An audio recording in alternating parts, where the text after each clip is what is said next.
bene più caro, pensato di quinto, bevendo il drink più caro, amaro, ma ti senti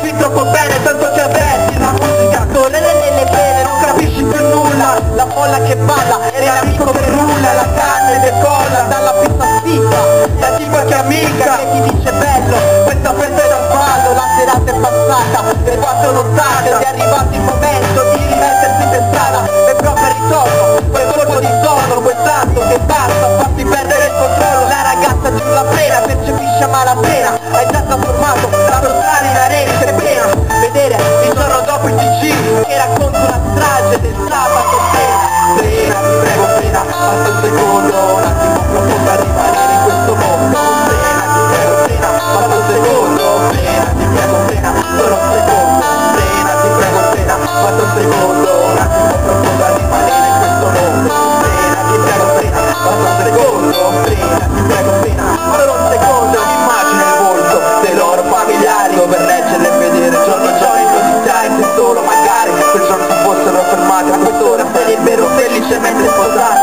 ma quando il destino di una persona è già scritto non c'è niente da fare, tu devi solo andare dritto, l'unico modo per marcare il tuo destino ed essere sicuri del proprio unico cammino, sei sicuro, non sfidare il futuro, chi ci ha provato sbattuto sempre contro d'un muro,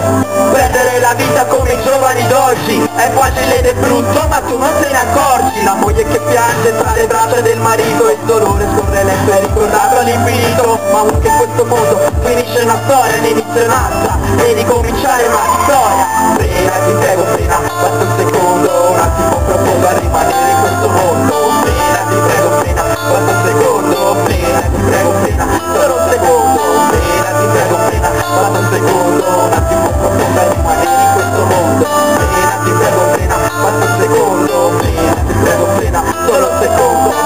senti il mio cuore come trafitto da una strada, un'altra bambina infettita da un pirata della strada, ancora gare clandestine non se ne può più, un'auto stretta fuori gareggiata e finisce giù, poco contenti di pagare verbali su verbali, non sarebbe meglio rispettare i limiti stradali, l'ennesimo giovane col suo motorino si è schiantato, questa volta aveva il casco ma non era omologato, un altro tista muore in un incidente, travolge la fermata di un bus gente innocente, ingiusto come destino è come se è finita, per i parenti la sofferenza non è ancora svanita, ma continua la vita anche se con fatica, cercando di risalire la lunga salita, un altro tista è morto su di un parabrezza, cavolo il conducente